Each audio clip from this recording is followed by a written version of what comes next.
Here's to Main Street, not Wall Street. Here's to being invested in each other. Here's to a return to what matters. Elevations Credit Union. It matters where you bank. Visit us online to see why. So good morning, everybody.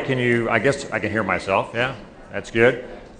I think they responded. Somebody's supposed to introduce the session, but they're not here, so I'm going to go ahead and get started because it's 10:30 something and we want to get out of here to see Marcus. So my name is Terry Nolan. I am Market Manager with RPR, and we're going to spend about an hour talking about 10 powerful ways to use RPR. And feel free, it's a pretty small group, so if we go along, feel free to ask questions if you have any. So as a refresher, what is RPR? RPR is a NAR member benefit. Part of your dues every year goes to pay for RPR. It's that, and so we are essentially, the way I term it, we're a data company. We bring in data sets from a lot of different places so that you can do research on RPR and very quickly learn about a property, whether it's in this area or whether it's in Florida or elsewhere. And a lot of this information you could get on your own, but we bring it in so it's very quick for you to do research. We also have some great analysis tools that we'll look at today. We have some great reporting functions that I think really is a nice way to get information from you to your clients and help them make a more informed decision about their real estate. This is only available for realtors. No one else can get on the site except real estate or realtors. You need to have your NERDS ID and your MLS ID to get on. And there's no consumer access and no additional charge for this particular application. We are not an MLS. We partner with the MLSs. So you see MLS data on the site, but we're not an MLS. We're not a syndicator. And again, we're not available for anyone except realtors. So let's get started. But before I do, I want to point out a couple things. One is that we talk about the 10 top ways to use RPR, and this is not listed in any particular order, by the way. But actually, there's 11, and I'm going to bring out the 11th one at the end. That's a new exciting development for RPR that just happened in the last couple of weeks. The other thing I want to talk about is that I'm going to move pretty quickly. We're not going to spend a lot of time on navigation. I will point out at the end where you can get some additional help and some additional resources from RPR. But don't get overwhelmed, okay? If one of these techniques resonates with you, then use the one technique. Don't try to use all 10 or 11 right out the gate. The other thing I want to do is I like to try to relate this. I'm a realtor myself. I'm with the Vail Board of Realtors.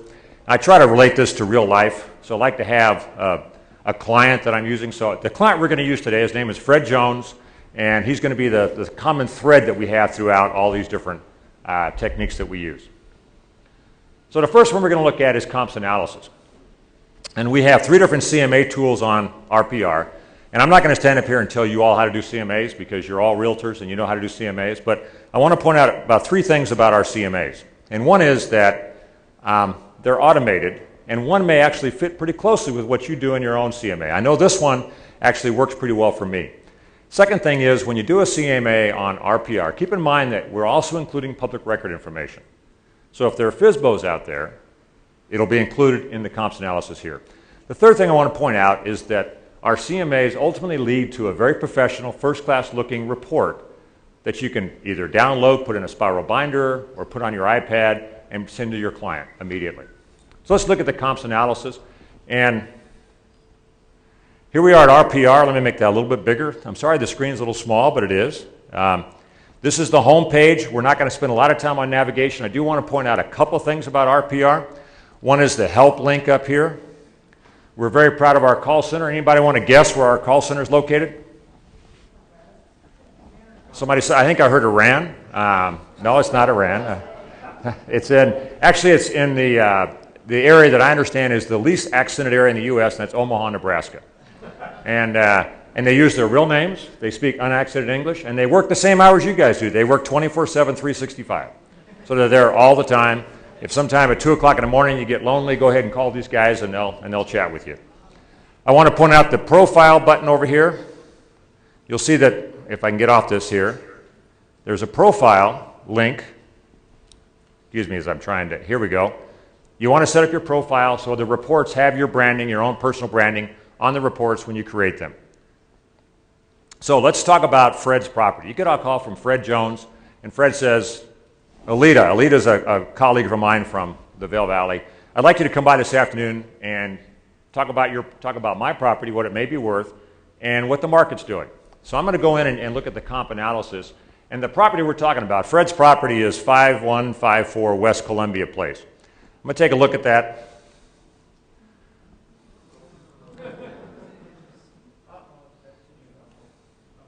I was connected a minute ago. Now I'm connected, hopefully.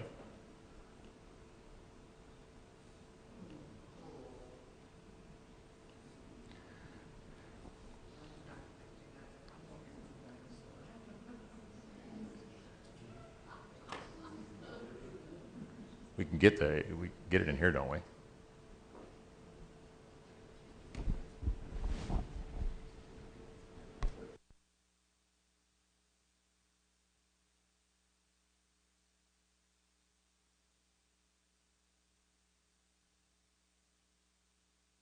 I apologize. It was working 5 minutes ago, so.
I'm not getting my normal choices here.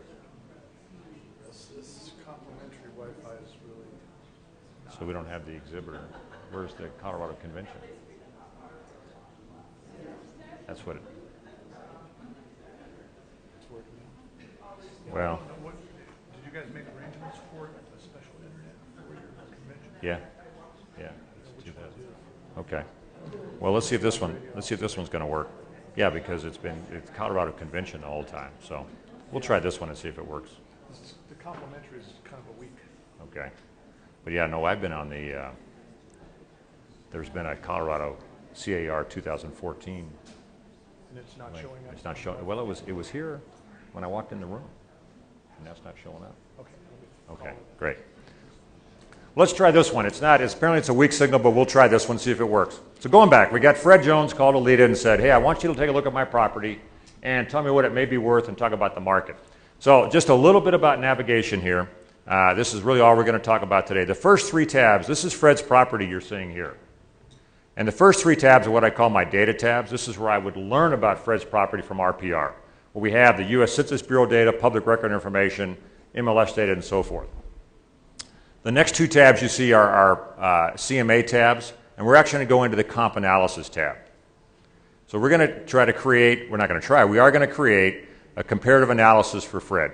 And this is probably the most popular CMA tool we have. This is similar to the way I do CMAs.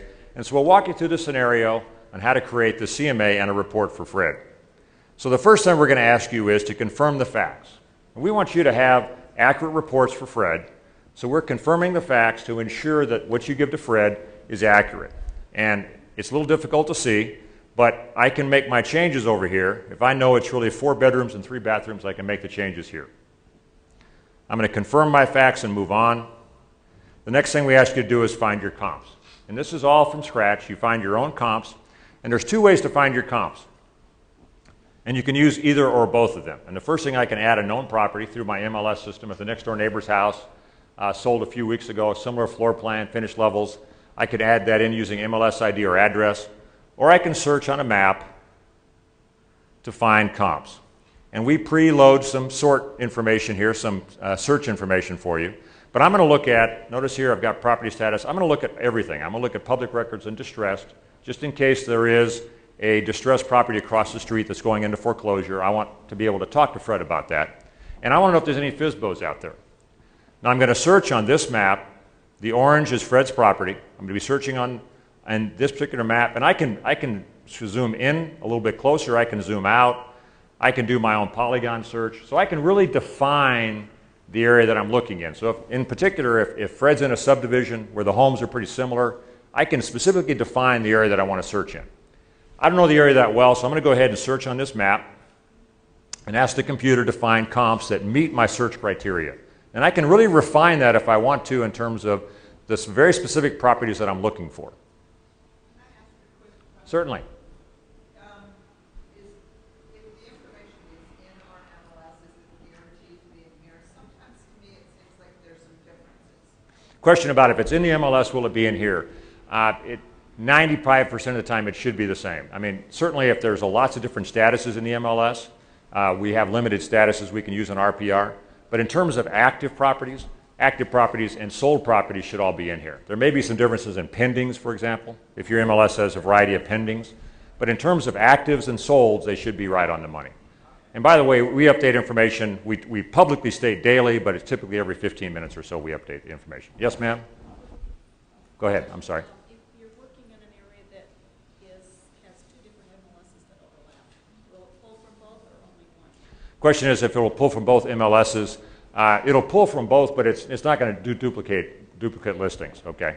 Yeah. If you're a member of both, and it won't duplicate the listings. Yeah.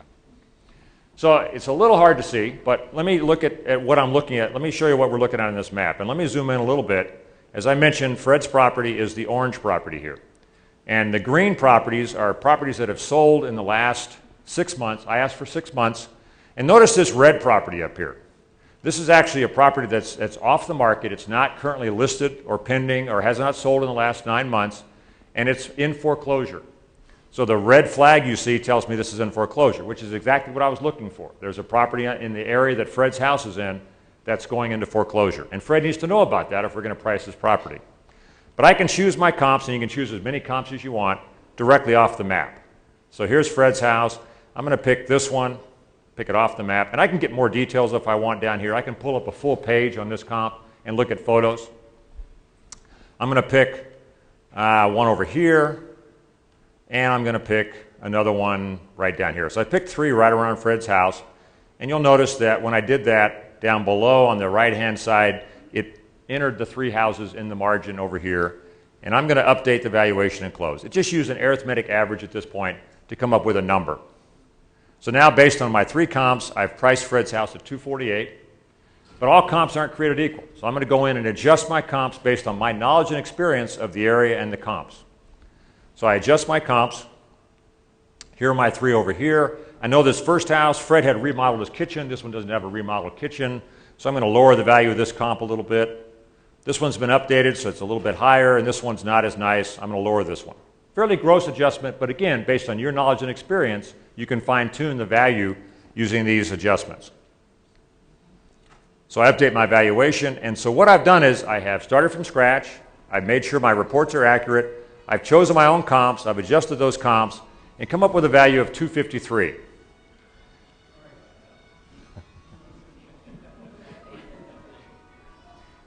Now, I don't know about you all, but I never give my clients one number. I'm not that smart. I always give them a range. And so here's something that I'm not sure we show on RPR, but if I put a 0 in this one single range, it'll suppress it. And I can put a range in here of, say, 245 up to 255. And that's my CMA. Now, as I mentioned, one of the powerful parts of RPR is creating a report that a very professional report you can give to your client. If I go back up to the top, I can get a report. And we have a variety of reports. This would be a seller's report. If I click on more details, you will see all the pages you could add to these reports. And this is what makes these reports powerful, are that you can tailor the report specifically to the client that you're looking for. So Fred had asked for market information. I can include graphs and charts that tell me and Fred about what's going on in the market. And the question is, how do I pick my pages? The easiest way is if I mouse over the eye, you'll see a photo of what that page looks like, and I can pick and choose. Once you've picked and chosen the pages you want, create a report, and the tool will remember your choices for the next time you're there. I scroll down, you'll see my profile information is over here. I create my report, and typically it takes 3 to 6 minutes or so to create the report. Keep in mind there's thousands of realtors creating reports, so rather than wait, let's go take a look at a report, and it looks like this. Here's my seller's report. You'll see, let me make it a little bit larger for you. My branding information is right up front. And the very first page I chose was to look at and give Fred the information on my comp analysis. And in this case, we haven't talked about our RVMs, which is essentially our computer estimated value of the property. But I elected to keep that in this one. The computer estimated the value to be $235,820. I've kept it in because it shows that my experience says this property is worth more than that, and here's my comp analysis. Some other things that I included in this report. Here's if I was going to change my report and make it more accurate, I would do it here. I did some trending information, and we're not obviously going to go into detail on all this, but here's my comps, and I can either list them side by side, or I can put a full page in for each comp, or I can do both. I also have a section in this report where I look at market activity, so I can show what the active listings are for competition for Fred. I can look at pendings, I can look at recent solds. I can include all that in the report so Fred has a complete picture of the market as well as what my estimated value is for his property. So that's our first one. And I mentioned we have 3 different ways to do a comp analysis, or a CMA. And the second one is our valuation workbook. Valuation workbook, keep in mind that RPR, because it's an NAR company, we create products for all of our constituent groups. And certainly the realtor group is the largest, but we also have realtor appraisers as part of our constituent groups. And our valuation workbook is a tool that we've created for appraisers, but it's available for you all. So that if you have a very unique property, and I know in Vail we have some very unique properties that you need to find, really adjust your comps for, you can use the valuation workbook. Excuse me, are you having problems with the Wi-Fi? Well, I was, but it seems to be okay. I'm not on the Colorado Convention one, but I'm on the complimentary one. Perfect. Okay. Okay. So let's take a look at this appraiser tool that we've got. We're back on the same page, the comp analysis page, and you'll notice the comparative analysis was the one we used before. The sales comparison analysis is the one that we've created for our appraiser, our realtor appraisers. And it looks very similar at this point. As I scroll down, I have already done this to save some time. I confirm my facts, and I've got my 3 comps, and now I'm going to edit my comps. And this is where the power of this tool comes in, because instead of having sliders like I had, if you recall the previous tool, I had sliders to adjust the value.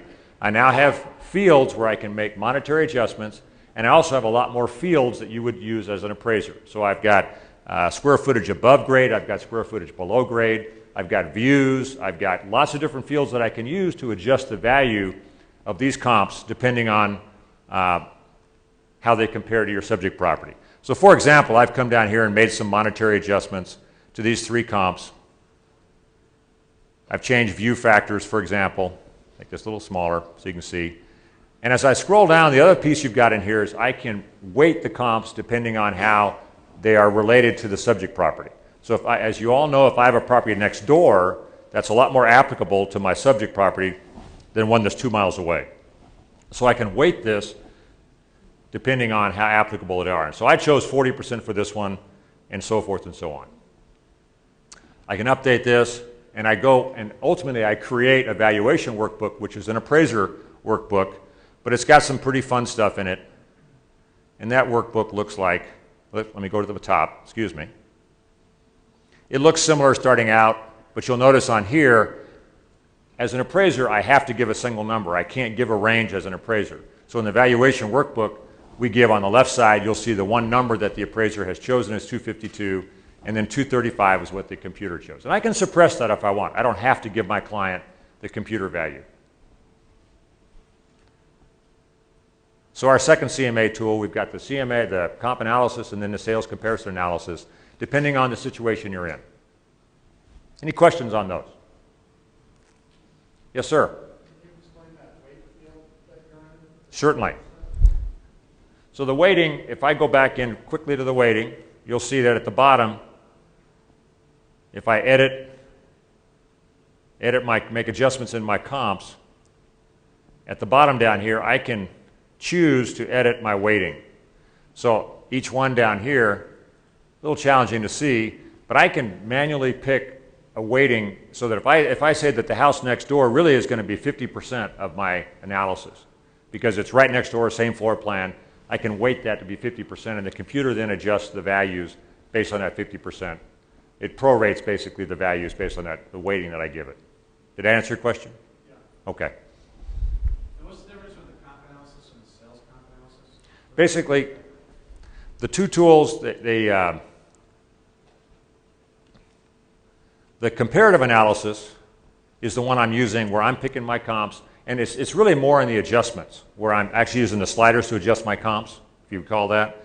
And in the comparison, in the sales comparison analysis, I'm actually using monetary fields to adjust my comps, much like an appraiser would. Okay. Let's get away from this and talk about another tool we have. And you'll actually notice this says 4.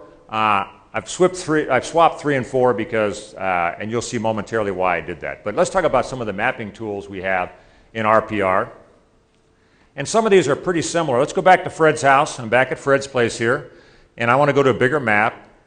And let's switch now and say Fred is a buyer for me.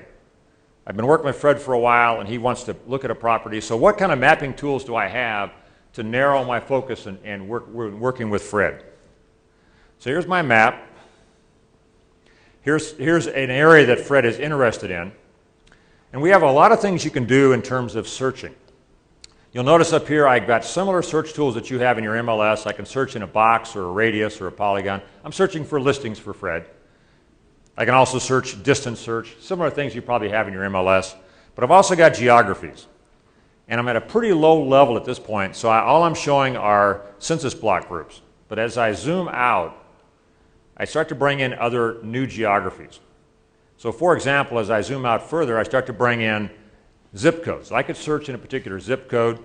I could search in actually a school district. If I click on a school district here, hopefully with our slow connection we'll get it. But it will actually bring up different school districts that if Fred has a child that wants to be in a certain school district, as you'll see here, I click on this particular one.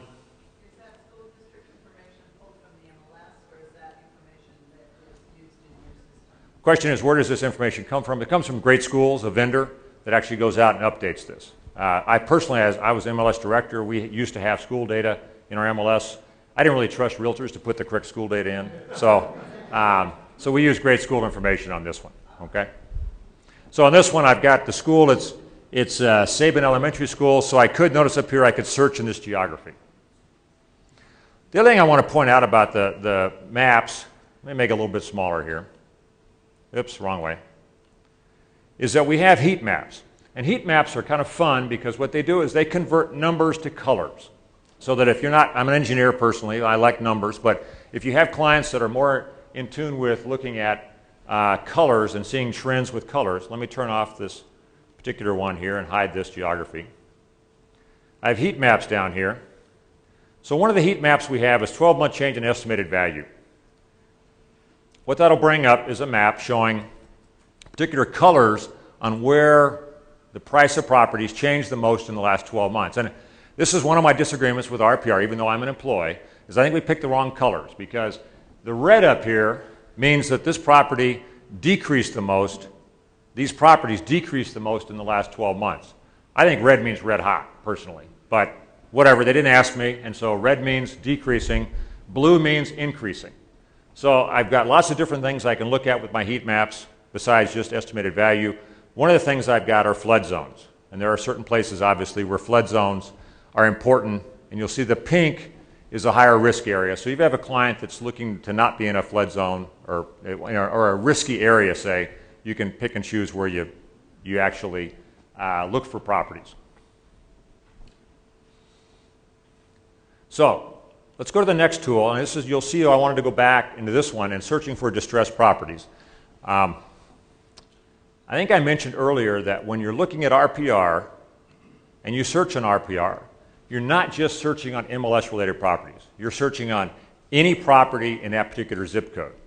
So if I want to search on distressed properties, let's say Fred is an investor now, and Fred wants me to find areas where there are some properties that are in foreclosure where we could possibly approach the owner about buying those properties. I could go into my advanced search, and I'm going to look at, let's pick a zip code.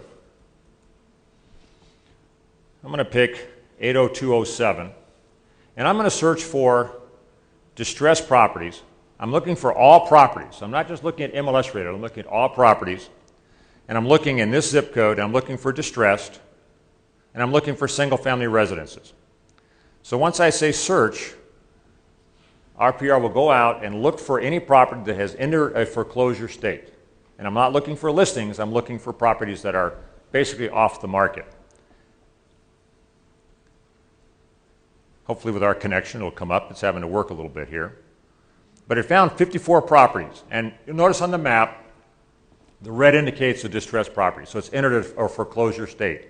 And I've got them on the map up here, but I can also show them down here. Some of these are recently closed, but most of these are off market. So they're not in the MLS, but they've entered the foreclosure state. Now by combining this mapping, this search, with a heat map, where I'm looking at 12-month change in estimated value, I could pick out for Fred an area where, say, prices have increased the most, but I have a distressed property inside this area where he might be able to buy that property at a depressed value, but prices have increased, so he might immediately be able to turn over and make a profit on that property. So by using a couple of tools, for example, where it's the deepest color here, right in here, I might be able to look at these properties. I could click on one of these, I could get more details, and I could find out about that property and possibly approach that for my client, my investor client, Fred Jones. And so here's the property you see, and it's got the off-market, but the red flag showing it is a distressed property. Yes, ma'am? So I see you're talking about off-market information. So Yes. that also brings to mind of the situation that we are dealing with in Denver where properties are selling off-market and we have to make an extra step and remember and be not busy enough to skip over checking the public records to see if any off-market Right. sales have occurred. Will this produce that information for us quickly and easily? Any off-market sales, as long as it's recorded in the public record information, it will be recorded here. And there's obviously going to be a slight delay, maybe 2 or 3 weeks before it gets into RPR, where we get the information from the public records. But no, we will record that. Anything that's not in the MLS, but it's a FSBO or off-market, it'll show up in RPR. Okay. So by combining some of my mapping tools, by my search tool and my mapping tool, I've actually narrowed the focus for my client, my investor client, to areas where he may want to look specifically for investment properties. Question? Yes? If you're searching for value on a land lease single family home, are those included? I'm sorry, say that again? Land lease? Land lease properties? Are those included? There is public records in some. Right. It depends on the MLS. I know I was in Hawaii where the land lease is a big deal, and that was included in those records. I couldn't tell you off the top of my head. The question was if land lease as a information piece is included, and it depends on the MLS and how we've mapped it. So I'd have to look at the specific one. I'm sorry, but it's a good question. Like I mentioned in Hawaii, that they're included because it's so important with the value of the properties. So we're jumping forward to number 5 now. Market activity reports. How are we doing on time? Doing all right? Market activity reports can be a great prospecting tool. And let's go in and look at these. I've actually used these in my business, and I think they can be pretty valuable for not only as a prospecting tool, but keeping yourself in touch with a client. Let's go back to Fred, okay? So Alita went out and talked to Fred and got the listing. Now it's been listed for 8 months, okay? And it's not sold yet. And Fred's kind of wondering what's going on. Okay, and those conversations are not that easy after 8 months on the market. So I want to give Fred some information that Fred can use to make a decision about his property.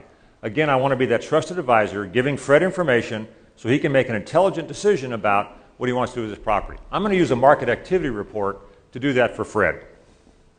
So let's go back and look at RPR. I'm back on Fred's house here, the summary page. I'm going to go to a bigger map. Here's my subject property, here's Fred's property in the middle. And what I want to do is, the market activity report over a certain period of time looks at the change in property status in homes in a specific custom area. So if Fred is in a subdivision where the homes are all pretty similar, If I put a custom search around that area, I can look at what property status changes have occurred in the last 30 days, for example. Let me go out a little bit further. So what I would do in a case like this, I don't know what the area looks like, but I would use my polygon tool, and I would simply create a custom search area around Fred's house. I would save it, and then I would do my market activity report. I've already done this for you to save time, but if I go back home, you'll see on the left side of the page is basically your folder where you save properties, you save searches, and this all saves, you can save stuff forever. So when I did that comp analysis, for example, on Fred's property, I can save that analysis forever. But I'm going to look under my saved, and you'll see in here there is a custom search area called Fred Jones. So I'm going to pull up Fred Jones custom search area,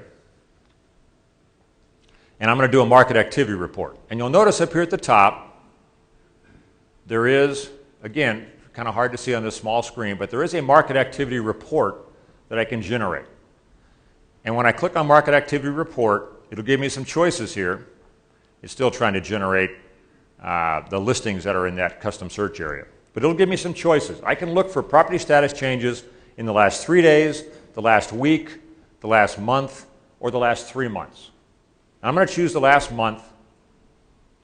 Now you'll see up here I've got where we're getting close. I'm looking at market activity. I'm looking at changes in the last month, and I'm looking for changes in these property statuses. So I'm looking for anything new that came on the market, any sold, so forth. I'm going to search for that in my custom search area, and it will come up and give me a list and a map of anything that's changed. And here's my custom search area. Let me zoom out a little bit, that I created before. And once you create the custom search area, you can create it forever. It never goes away when you save it. And it'll come up with the properties it came up with 10 properties that changed status over the last month. So there were some new listings. Here's some recently sold. Actually, lots of recently sold. I'm not sure any new. It looks like everything was recently sold. So no new listings. Maybe the market's getting better for Fred. I would go get a report, and you'll see on here market activity report. I don't have nearly as many choices this time, which is a good thing, but I still can choose my pages that I want in my report. I create my report, and it looks like this. Let me make it a little bigger. So I've shown Fred the custom search area. As I scroll down, I've included a heat map for Fred. Remember the blue? What's that? That's where they've increased the most. Okay. I always got to remind myself. And now underneath it, I've shown the properties that actually have changed status, where I've actually had a couple of price changes, and now I've got the recently sold properties. So I can send this to Fred in a PDF format, and it helps him then determine what's going on in the market, and do I want to make a change in the status of my property. I've also used this in open houses. This is a great open house tool, because somebody comes in your open house, they grab your listing sheet just to be polite because they don't like the house. But they take this, and this has some shelf life. Okay, it may stand on your coffee table for a few days, or their coffee table for a few days. It may actually somebody say, look, Alita knows what she's talking about. She knows the market. She can be that trusted advisor that I'm looking for. Yes, any questions? I've also used this with clients that I've had, say my A-list clients that are on the fence. They may be thinking about buying or selling. This gives them good information about their market, so they can, again, make that decision based on information that you as their advisor is giving them to make that decision. Let's go to the next one. What are we up to now? Up to number 6, okay? I talked earlier about the fact we bring in lots of data sets into RPR. One of the data sets we bring in is U.S. Census Bureau data. We work with vendors that actually update U.S. Census Bureau data on an annual basis, so you can actually take a look at the neighborhoods and get a better sense for the people that live there. You may have a buyer saying, is this neighborhood full of a bunch of geriatrics like my boss Ohan back here, or is it really younger folks that are with a bunch of kids? And you can look at U.S. Census Bureau data and get a sense for what the neighborhood, the folks in the neighborhood look like. So let me show you how to do that. Let's go back to Fred's house. Okay, we're back on the same page. We've been on all night, all day. I'm at Fred's house. I want to go to a bigger map. I'm going to zoom out a little bit. And when I do, you'll notice on geographies, I have one called neighborhoods. And neighborhoods is where we embed or put our U.S. Census Bureau data. And so I'm going to go to my neighborhoods, and it will identify the neighborhood that Fred lives in. I apologize again for the speed of the internet connection, but if I click on this neighborhood, it will tell me that Fred lives in Harvey Park South, okay? Now, if I go back to my search bar, you probably didn't notice this, but in addition to market activity reports and other ones, I've got neighborhoods. So I'm going to search in Harvey Park South and get U.S. Census Bureau data about this particular area. So I'm looking at, let's see, Harvey Park. And notice it populates for me, Harvey Park South in Denver. I'm going to click on that and I'm going to search. And it's going to go out and pull in our U.S. Census Bureau data so I can get a better sense for my clients. My clients get a better sense on the people that live in this neighborhood. Now we have some new tabs up here. My new tabs are across the top. The first one is a summary tab. It's some graphs you've seen before, just what's going on in the neighborhood. I have a housing tab, for example. And the housing tab gives me some information about housing in the area. You'll see that one of the things it gives me, let me make it a little bit bigger again, is it tells me, for example, how many people own versus rent in this neighborhood. I don't know about you all, but I've been out with clients and they've said, how many people own versus rent, okay? And I never have a clue, so I make something up, okay? And I know I shouldn't do that, but I do. And yes, ma'am? So that's for the map area, not for the whole state. This is for the map area, and you'll see the map area on the right over here. So if you want to know where we are, I'm in the map area over here, okay? And so I scroll down further, I've got more housing information. But where the real Census Bureau data comes in, which I find fascinating in terms of the people that live in this neighborhood, and this has all been scrubbed by NAR attorneys, so you can give this to your data and not worry about fair housing. Certainly worry about what you tell them, okay? And that's up to you. But in terms of the data, it's data that has been scrubbed by attorneys. So you'll see the population here in this area. Now you start to see fun stuff. Population of children by age group, adults by age group. So this has, the large part of the age group is in the 35 to 54 range. Households with children, income brackets, occupational categories. What do people do that live what do they do for a living that live in this category, in this area? All the way down actually to presidential voting patterns. I actually was in Colorado Springs last week, and it looked very different in Colorado Springs than this. So,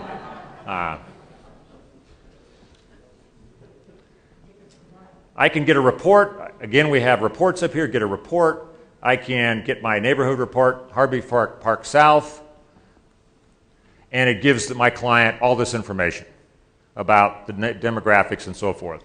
It gives them some charts, and I scroll down further, and here are my people stats, population of adults by age group.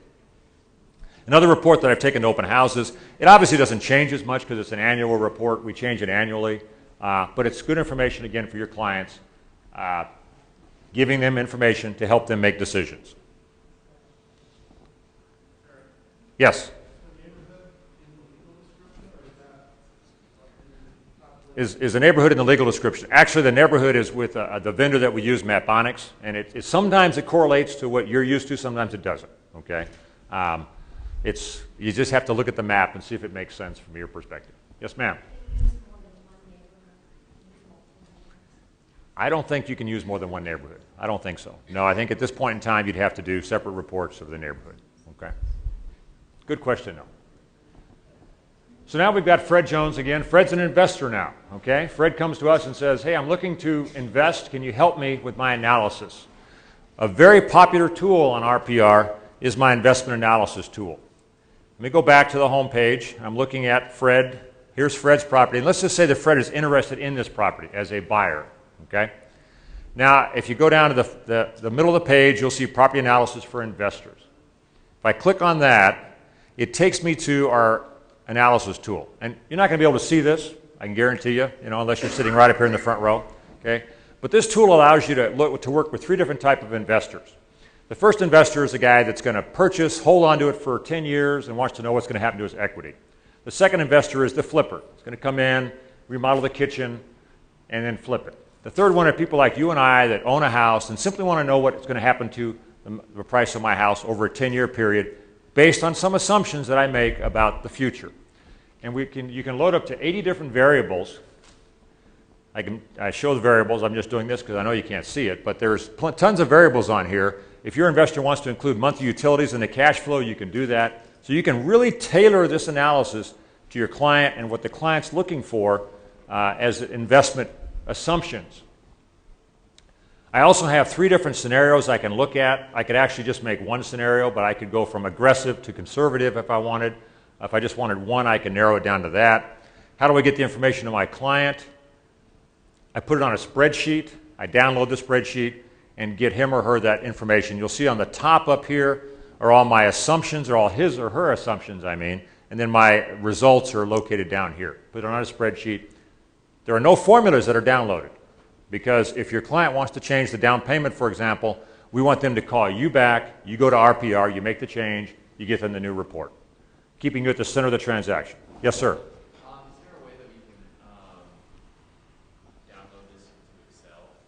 Well, this goes into Excel, but the one thing it does not do is it does not have formulas in it. Okay, but then we can take this data and change it. Yep, you can take the data in this raw format and then do what you need. You can change the format or whatever you want to do with it.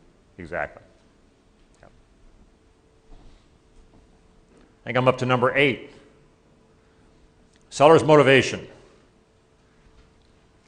We all know that we want to have that one little advantage when we're looking at making an offer or something. What is it that potentially is motivating this client? And what is it that, why is this client selling, or what have you? So I can help my client make a better offer. A couple things you could look at in RPR. I'm looking at a different property now. I'm looking at one that, if I go to the history tab, you'll notice this one is a foreclosure, or it's at least in a foreclosure state. Okay, it's a red flag. If I go to my history tab, I see a couple things on my history tab that might help me out. The first thing I'm looking at, this is a pictorial history of the property over the last, 5 years or so, 4 years. And you'll see here that the value of the property, at least the way the computer assumes the value of the property has decreased down from a high of about 370 something down to about 250.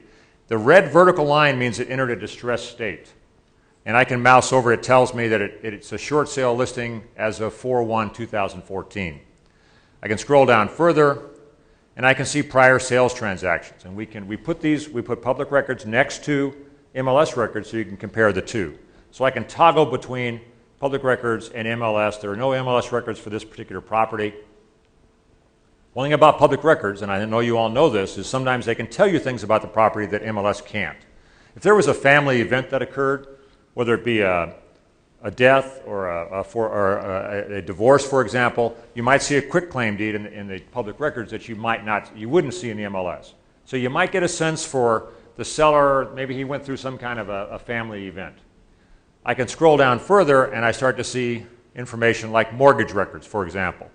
And I can see that this particular person took out a loan of $258 back in 2006. And so I'm looking at the property. The computer says the property is worth $250. Okay, I understand now why it's probably going into foreclosure. So it might be helpful, it might not. It just depends on what information is there, but it's worth checking RPR just to see if you can get a sense for what's going on with the seller, and you might get that little bit of an advantage that helps you with making an offer. Okay, up to number 9, valuing home improvements. This is one of my favorite parts of RPR. How many people here will admit they watch Love It or List It on TV? Okay? My wife and I are big fans of Love It or List It. And what I find uncanny about Love It or List It, though, is that every time they do a remodel, say the remodel costs $50,000, the price of the house always goes up more than $50,000 every single time. And in my experience as a realtor, that's never been the case. Okay? That a remodel actually increases the value more than the cost of the remodel. So we give you a tool to have that discussion with Fred. Okay? You've got this refine the value based on home improvements. And we use a vendor called Hanley Wood that publishes Remodeling Magazine. And they go throughout the nation, depending on the zip code, and they look at construction costs, they look at how much a remodel impacts the price of a home. They talk to realtors, they do lots of different things to come up with a value.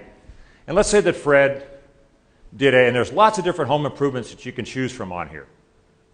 I've even got down here an other. You can do an other if let's say Fred did an air-conditioned doghouse or something that we don't have on the list, you could add it to the list. Okay? But we're going to assume that Fred did what we call a major kitchen remodel mid-range. You'll see there's a description here. He did that back in February of 2012, and he spent 20 grand. Anybody want to guess what that added to the value of Fred's house? 8, 14, 12. Let's see what the computer says, 11, 322. Okay? Now, Fred may not want to hear that, okay? I mean, the fact is that Fred may have had to remodel his kitchen anyway just to be competitive and just to sell the house. So it was the right decision to remodel the kitchen. And he enjoyed it for 2 years. Because my wife and I always do our remodeling just before we sell the house. So you never have a chance to enjoy it. But now you've got data. You can talk to Fred, and Fred says, hey, let's increase the value of my house by 50 or 40 grand. You've got data now that says, you know, Fred, that may be a little high. Maybe, you know, I've got some other data here that says something different. The last one, actually I mentioned 11, but let's look at number 10 first, is our trade area report. Commercial guys are pretty familiar with this, and this is some information that we put in the commercial side, but you can actually use it on the residential side. It gives you a real insight into, again, the people that live in a particular area, a neighborhood. And let's go back and show you how I would generate this report and what's in it. So if I go look at, I'm back on my home page now, you'll notice at the top, I've got RPR commercial. If I go to my RPR commercial side, and you all are, you can go on the commercial side, not limited. You'll see I've got reports up here. And by the way, just a quick overview on the commercial. You can search for properties that, as long as they're in the MLS, we don't have LoopNet or CoStar, but you can do analysis. If you have a client that's looking to place a business in a certain area where the owners meet certain criteria, income range and so forth, you can help that client with the in-depth analysis. And the thematic maps, I'm not sure why, maybe Ohan can explain to me sometime, but on the residential side they're called heat maps, on the commercial side they're called thematic maps. Maybe the guys are just more sophisticated on the commercial side, I don't know, but they're the same thing. They show colors in terms of numbers. But we're going to look at this report. If I go to the reports, you'll see a commercial trade area report right here, and I can select a zip code up here. I can change my address. I'm going to look at a commercial trade area report for the zip code 80207. And when I create that report, it looks, whoops, where did my report go? Okay, let me go back and create the report real quick. Not sure, oh, it's right over here. Commercial trade area report, I just didn't upload it. So we'll see if I can upload it here. And it gets what we call tapestry data. It segments the population into certain categories and then describes what they do for a living, their income, their estimated net worth, a variety of things that could help your clients make a decision about, is this an area that I would like to live in? Because I have a lot in common with the people that are there. So, Existing commercial properties in the area also? does it include existing commercial properties? This report is simply on the population. Okay, at this point, this is the people that live there. There are some other reports in commercial that you can do points of interest, for example, on one of the maps. And the points of interest will show you the businesses that are in that area, number of employees, the sales, and that sort of thing. Okay? But this commercial trade area report, let me make it a little bit bigger here. I'm looking at this zip code. First thing it does, it tells me that gives me some median incomes and so forth. But the fun stuff is when you get down to the segmentation. Let me make this a little bit bigger. So in this zip code, 43.6% of the people are segmented into what we call Main Street USA.